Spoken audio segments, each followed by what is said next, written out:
আসসালামু আলাইকুম। দেশ বিদেশ থেকে যারা যুক্ত হয়েছেন সবাইকে স্বাগত জানাচ্ছি ঢাকা সিলেট 6 লেন প্রকল্পের। আজকে আমরা শেরপুর চত্বর থেকে গোয়ালাবাজার পর্যন্ত এই 10 কিলোমিটার পথ আপনাদের দেখাবো।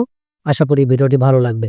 আমরা ঠিক শেরপুর চত্বর পার হয়ে ঠিক কুশিয়ারা নদীর দিকে যাচ্ছি। এই যে এই পাশটা যে সাইনবোর্ড দেখতে পাচ্ছি, এই সাইনবোর্ড ঘিরে এদিক দিয়ে কিন্তু ব্রিজটি হবে, এদিক দিয়ে সড়কটি হবে। আর পুরাতন যে বেইলি সেতুটি রয়েছে কুশিয়ারা নদীর ওপরে, ঠিক তার পাশ দিয়েই কিন্তু নির্মাণ কাজ শুরু হয়েছে। ইতিমধ্যে আমরা দেখতে পাচ্ছি ক্রেন কিন্তু চলে এসেছে। সকল প্রস্তুতি সম্পূর্ণ করা হচ্ছে। আগামী কয়েকদিনের মধ্যে এখানে পুরো দমে পাইলিং এর কাজটি শুরু করা হবে। যেহেতু এখন শীতকাল, নদীতে পানি নেই বললেই চলে, তো যার ফলে পাইলিং এর কাজটি অনেকটাই সহজ হবে। সামনে বর্ষাকাল আসছে, পানির স্রোত বেড়ে যাবে, নদীতে পানি বেড়ে যাবে, তখন কিন্তু অনেকটা চ্যালেঞ্জিং হবে। তো যার ফলে এখানে খুব দ্রুততার সঙ্গেই কিন্তু পাইলিং এর কাজটা শুরু হবে এমনটি জানতে পেরেছি। তো আরেকটি ব্যাপার আপনাদের বলে রাখি, সামনে কিন্তু আরেকটি নদী রয়েছে যেটি সাদিপুর সেতু বলা হয়। সেখানে কাজটি শুরু হয়েছে কিনা সেটাও আপনাদের আজকের এই ভিডিওতে দেখাবো। তো আমাকে বরাবরই অনেকে অনুরোধ করেছিলেন যে শেরপুর থেকে গোয়ালাবাজার বা লালাবাজার এই অংশটুকুর আপডেট দেওয়ার জন্য।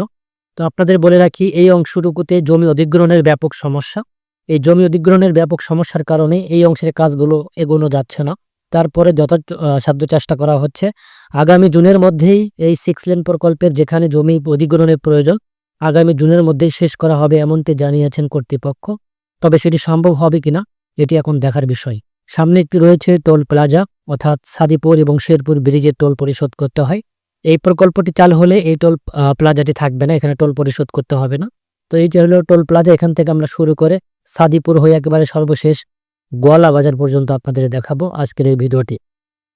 তো চলুন দর্শক, আমরা আপনাদের একটি কথা শেয়ার করে রাখি, সেটা হচ্ছে ঢাকা সিলেট 6 লেন প্রকল্পে আমি কিন্তু বরাবরই কাশপুর থেকে সিলেটের হুমায়ুন চত্বর পর্যন্ত কয়েকটি পর্ব করে আপনাদের দেখিয়েছি। যারা ভিডিওগুলি নতুন দেখছেন বা মিস করেছেন, আমি ডেসক্রিপশনে সকল ভিডিওর লিঙ্ক দিয়ে রাখবো, আপনারা দেখে আসতে পারেন। পাশাপাশি আমার একটি ফেসবুক পেজ রয়েছে, সেখানে রিলস আকারে ভিডিওগুলি আপলোড করা হয়ে থাকে। চাইলে পেজটি ফলো দিয়েও সঙ্গে থাকতে পারেন। চলুন সামনের দিকে এগোতে থাকি।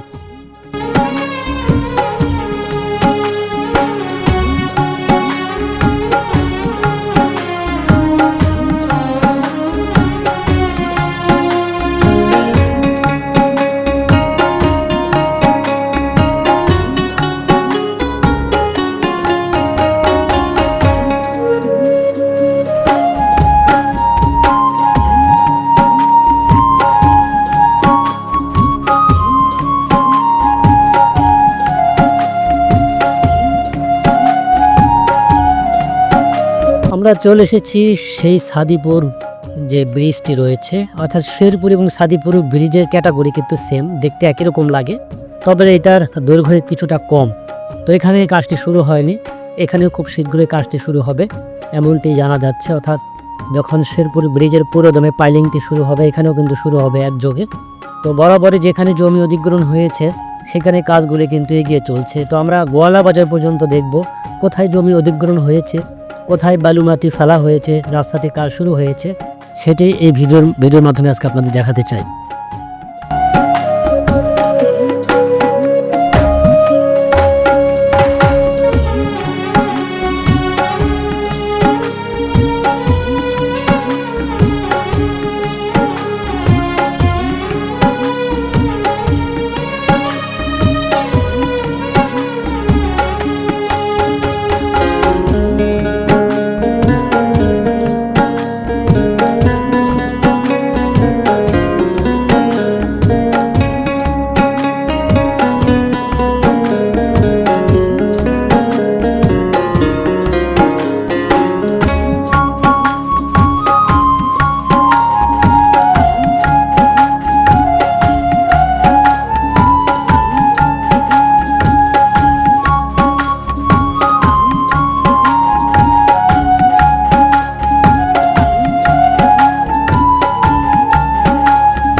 5 মিনিট 24 সেকেন্ডে এখানে একটি বাজার দেখতে পাচ্ছি।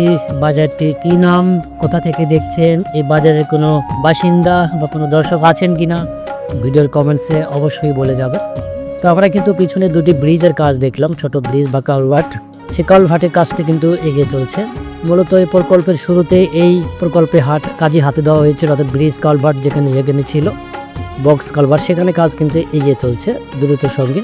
তো আমরা কিন্তু এখন পর্যন্ত মেন সড়কের কাজটি দেখতে পারিনি, তবে সামনে কিছু অংশ আমরা দেখতে পাচ্ছি। এই যে এখান থেকে কিছুটা, অর্থাৎ এই অংশের জমি অধিগ্রহণ শেষ হয়েছে, যার ফলে দুই পাশেই কিন্তু আমরা দেখতে পাচ্ছি রোড ভরাটের, অর্থাৎ রোড লেভেলের বা বালু ফেলার কাজটি চলছে। তো জমি অধিগ্রহণ যদি না থাকতো সমস্যা, তাহলে কিন্তু একযোগে পুরোটাই, অর্থাৎ সিলেট থেকে ঢাকা পর্যন্ত কাজ কিন্তু এগিয়ে চলতো। তো এখানে দেখতে পাচ্ছি আরেকটি ছোট্ট ব্রিজ, সেই ব্রিজের উপরে গার্ডার ওঠানো হয়েছে। এখানে একটি ক্রেনও দেখতে পাচ্ছি। আরেকটি বিষয় দেখেন, হাতের ডান পাশে একটি বিশাল বহুল বাড়ি। আসলে এটি বাড়ি না, আমি এতদিন জানতাম বাড়ি। এটি একটি কমিউনিটি সেন্টার। যারা অভিজাত ফ্যামিলি রয়েছেন তারাই মূলত এখানে বিয়ের অনুষ্ঠানটি সম্পন্ন করে থাকেন। তো আমরা এখান থেকে সামনের দিকে যাচ্ছি। এই যে এখানে আবার একটু দেখেন, একটু জমি অধিগ্রহণ করা হয়েছে, এখানে আবার বালু ফেলা হয়েছে। থেমে থেমে কাজ চলছে, ক্ষেত্র বিশেষে কাজের পরিবর্তন। একটা কথাই শুধু বলতে হয় বারবার, জমি অধিগ্রহণ। জমির মালিকরাই কৃত্রিম সংকট তৈরি করেছে এমনও শোনা যাচ্ছে। অনেকে আবার রাস্তা যাবে ভেবে ইট বালু সিমেন্ট এনে বাড়ি করার কাজ শুরু করে দিয়েছে, মানে অধিক মূল্য পাবার আশা।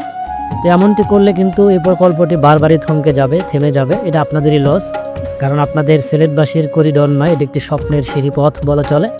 এটির মাধ্যমে আপনাদের আর্থসামাজিকের ব্যাপক উন্নয়ন ঘটবে। চলে এসেছি গোয়ালা বাজার। আমি কিন্তু কোথাও কাট করিনি, শেরপুর থেকে একেবারে গোয়ালা বাজার পর্যন্ত 10 কিলোমিটার দীর্ঘ। 10 কিলোমিটার কিন্তু ড্রোনে আপনাদের দেখালাম। এই 10 কিলোমিটারে ভালো একটি আপডেট পেয়ে গেলেন কতটুকু কাজ হয়েছে। দর্শক, গোয়ালা বাজার একটি বিশাল ফ্লাইওভার হবে, এটি কিন্তু নিশ্চিত বলা চলে। তো ফ্লাইওভার কাজটি এখনও শুরু হয়নি, জমি অধিগ্রহণ সমস্যা। তো এগুলো অর্থ পরিশোধ করবার পর এখানে বেশ ব্যয়বহুল খরচ হবে। এই স্থাপনা কিন্তু দুই পাশে ভাঙা হবে, জমি অধিগ্রহণ করতে হবে।